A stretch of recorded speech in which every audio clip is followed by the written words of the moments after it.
جمهور الهلال قلق شوي، نبغى كلمتين تطمين له. أنا أقول جمهور الهلال الحمد لله آخر 6 سنوات بقيادة ابني وأخي، عشان ما كبر نفسي زيادة على اللزوم، فهد بن نافل، حقق بطولات لا يستهان بها. 17 بطولة حققها، وحقق ثاني أندية العالم. وهذه شوفها، صور هذه وصيف العالم، شوفها سبحان الله صدفة جينا عندها. يا سلام، ثاني العالم هذه صحيح، وهو وصيف العالم، مركز صعب يصل له طبعا. ولكن مع ذلك نحن لا نعيش على الأطلال. يا سلام، لا نعيش على الأطلال أبدا. نحن أغنية أم كلثوم حلوة، يعني أنا أحب غدا ألقاك، الأطلال لا تنفع، ما أحب أنا غدا ألقاك، أحب غدا ألقاك. وأنا أقول جمهور الهلال لا تقلقوا أبدا أبدا، نحن موجودين لدعم الهلال إلى الأبد. وأنا أريد من طلال لا يشجع أي فريق في العالم إلا الهلال فقط. وإن شاء الله إن شاء الله الموسم القادم والبعده حتشوف نتائج باهرة إن شاء الله، ونعود إلى الأمجاد السابقة. وما تنسوا السنة هذه نحن كسبنا السوبر، الهلال كسب السوبر، كاس العالم واستعدادكم لكاس العالم، وما زلنا ننافس على المركز الثاني في الدوري، وكاس العالم فيه استعدادات. انا ما اقدر ابوح الان بالاسرار، لكن فهد بن نافل ماسك العمليه كلها، وان شاء الله ان شاء الله خير، وتفائلوا بالخير تجدوه ان شاء الله. طيب فهد بن نافل ابنك وحنا ابنائك طال عمرك بالمحبة، يعني تقبلنا أبنائك بالمحبة. شوف أنا جماهير كل الأندية السعودية، كل جماهير الأندية كل على راسي عيني يا أحبابي، ما دام عنده جنسية سعودية، عنده جنسية سعودية وعنده جنسية سعودية، في على راسي وعيني فورا وفي قلبي. يا سلام، أكيد ما في نقاش حوار. الله يسعدك، شكرا يا أخوي، شكرا لك، الله يحييك، الله يحفظك يا اتفقنا. اتفقنا. شكرا. حديث مهم في وقت مهم، وفي مرحلة ينتظر جمهور الهلال على الأقل هذه الرسالة التطمينية من الأمير الوليد بن طلال. النقطة الأخيرة اللي ختم فيها الأمير يجب أن ننصف فيها ويشهد بها التاريخ. الأمير الوليد بن طلال داعم لكل الأندية السعودية، والتاريخ يشهد بوقفاته الكثيرة مع الأندية، ولكن هو يعلن دائما هلاليته الكبيرة، وأنه يعشق الهلال ويحب الهلال ويدعم الهلال. تصريح مهم وفي وقت مهم. والتعليق عندك دكتور. شوف، أول شيء يشكر سمو الأمير، طبعا أنا وياه في الحوار ما قال ليش الأسئلة، ما حطيتها السؤال لأني عارف أني أبغى باغته، وأعرف أنه هو يحب الهلال. وأيضا أشكر أنه الوحيد اللي أعطاني تصريح في الهلال في اليوم هذا وأمس، أعطاني أنا التصريح الخاص لأهل بالعرفج.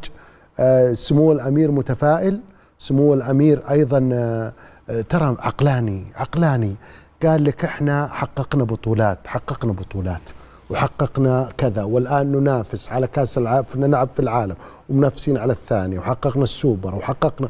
لازم الإنسان، مشكلة جمهور الهلال يا أبو يحيى وأقولها لك بصحيح، إنه تعود على البطولات باستمرار، فلذلك هو يبغى 5 بطولات، لو نقصت واحدة هو ما ينظر ل4، ينظر للوحدة اللي راحت. شوف هذه مشكلة ولا ميزة يا دكتور؟ ميزة، إنه اليوم لما يكون عندك كل هذا الطموح في فريقك، وأنت تثق في فريقك، وعلى مر التاريخ عودك الهلال صحيح إنه يفوز. ترى الأمير قال كلمة هو يقصدها، يعني الهلال فاز بالسوبر وما زال الثاني في الدوري، ولكن وضعه هذه السنة غير مرضي لعشاقه.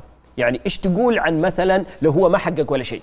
يعني كيف حتكون ردة الفعل؟ فأنا والرأي لك، يعني أنا أشوف أنها ميزة أكثر من كل إشكالية. بالضبط، هي ميزة، لكن أيضا إذا ما تحققت يجب ألا يعني ننسى ما تحقق. أنت اللي تحقق جميل وكمل. أنا قلتها تصريح تاريخي، قلت لك إن الهلال مثل شركة الراجحة، يعطيك سهم يعطيك أرباح. وقلت لك لو واحد صغير طفل ينصحني أقول له شجع الهلال، أقل سكر أقل ضغط أقل كوليسترول، لأنه الهلال فريق تعود على البطولات، تعود ما لهم جمهوره، لأن جمهوره تعود يشوف في القمة، فلذلك لا يرضى بأقل من القمة. جميل. طيب خلني أخذ تعليقك على 3 نقاط في حوار الأمير. الأولى، يعني شوف لغة الجسد عند الأمير، ملامحه، طريقة حواره وحديثه كمحب للهلال، خلك من سالفة كداعمه، هذه كيف تقرأها أنت؟ والله جميل. وحتى كلامه عن الأستاذ فهد بن نافل، يعني قال ابني وأخي ولا أكبر نفسي. أيضا على طول طلع البطولة انه ثاني العالم. ترى شوف، والله انا في نظري ان الهلاليين متجاهلين ثاني العالم. انا قلت سمو الامير لما خلصنا، قلت له انا عشان نحطم هذا الرقم يحطموا نادي السعودي ترى نحتاج عشرات السنوات، مو تقصيرا بالانديه الثانيه، بس ترى هذه الفرصه لازم يحتفلون فيها ولا ينسونها. ايضا في خفه دم الامير، هذا الكلام اللي كنت ابغاك تسالني عنه. قال يا احمد الاطلال اغنيه ام كلثوم كتب كلماتها صاحبك ابراهيم ناجي. يا حبيبي رحم الله الهوى كان صرحا من خير. قال أنا من جمهور غدا نلقاك. شوف سرعة البديهة عند الأمير. أغنيتين لأم كلثوم قال الأطلال حنا حققنا لكن نحن جماعة غدا نلقاك. جميل. النقطة الثانية اللي ذكرها الأمير هي النقطة التفاؤلية بقادم الهلال. أنت تعرف وضع الهلال الآن وقلق الجمهور على الهلال، خاصة مع الاستحقاق الكبير اللي جاي اللي هو كأس العالم للأندية. الأمير قال تفاءلوا بالخير تجدوه، وأنه في أشياء ما أقدر أعلن عنها الآن ولكن إحنا جالسين نسعى فيها، وفهد بن نافل يتولى هذا الملف. الأستاذ فهد، تعليقك على تفاؤل الأمير بقادم الهلال. والله أنا أقول التفاؤل طلعت بشاير، والآن أنتم قلتوا لنا بالفاصل فاز الهلال 5 على الرايد. نعم. مع أني أنا أحب الرايد لكن مبارك للهلال. أنا أعتقد بوادر التفاؤل طلعت. أنا أعتقد أنه كان في إشكالية بسيطة في الهلال وأعتقد أنها حلت، وقلت لسمو الأمير قلت له الآن يجب أن الهلاليين والسعوديين كلهم يركزون بدعم الهلال في كأس العالم. والله يا أبو يحيى والله أنا ما أشوفها صعبة، وحاجة سنة وياك في هالكرسي إنه ممكن الهلال ياخذها. ما دام أخذنا الثاني ما المانع ناخذ الأول؟ ليه؟ هو الفكرة وين دكتور في الأول والثاني؟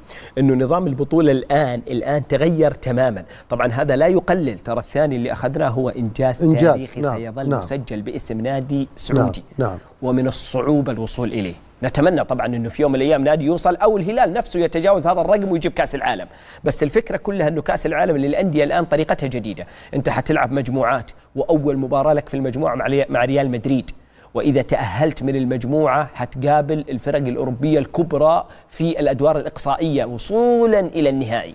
هو تغير نظام البطوله هو اللي يمكن يعطيك شوي في صعوبه تكرار الوصيف، لكن ما في شيء مستحيل. واليوم العناصر اللي موجوده نعم واللي حتضاف للهلال إن شاء الله إنها قادرة تنافس. لا أبدا، أنا أقول لك أنا متفائل أكثر من الاتحادي، متفائل أكثر من الهلال إنه هذا الفريق يبغى له تكة بس ويتغير لعب ويرجع. ترى يا أبو يحيى أنتم ناسين فضيلة الهلال العام 40 مباراة، حطمت أرقام قياسية. طبيعي إن اللي يصير الدروب البسيط الآن ده طبيعي نتيجة 40 مباراة. أنت أحيانا لما يعني تاكل لين تضخم لازم تسوي رياضة شوي عشان تخفف. ترى شوف دكتور، عشان نكون منصفين، احنا مثلا ما ينتقد الهلال في المقابل يجب ان ينصف. هو مو بس حقق ارقام مهمة، لا هو حقق رقم تاريخي، هو الأول من بداية تاريخ كرة القدم إلى اليوم في صحيح. سلسلة الفوز المتوالي، يستاهل. بداية تاريخ الكرة يعني على مستوى العالم. ولذلك يعني أنا أقول اللي ما يحب الهلال ولا يحترمه ما يفهم كرة. أنا اتحادي لكن أنا أحترم الهلال وأحترم أيضا قدرته على الاستمرارية. هو زي ما تكلمنا عن ياهلا، قدرة الهلال إنه ما غادر. ترى في أندية من الأربعة الكبار من عام 90 ما حققوا كأس الملك، في أندية ما حققت. أنت لما ما تغيب البطولات شمسك ما تغيب عن البطولات يعني من غير ما أنا ما قلت أحد، قلت كلام لا يعني من غير ما نتكلم على أحد، لكن إحنا بس تعودنا، بس هذه الكلمة برضو لازم أقولها، إحنا اليوم نتكلم عن الهلال بسبب تصريح الأمير، ولا إحنا تعودنا في أهله وفي أهله بالعرفج إنه نقف وننصف كل الأندية. يعني الأسبوع الماضي كنا نحتفل بالأهلي وفوز الأهلي وإنه مثل الوطن وحصل على كأس آسيا. كل الفرق السعودية اللي راح تنجز ولا تاخذ خطوة لقدام ولا تحقق شيء أكيد راح نحتفي ونتكلم فيها. وفي المرات الجاية حيكون لنا تصريح للنصر وبعده للاتحاد وبعده للأهلي وبعده للشباب. لا الأسبوع الجاي نعم، الأسبوع الجاي حنحتفل إن شاء الله بالأهلي بمناسبة إنه أخذ البطولة، نجيب أغنية له.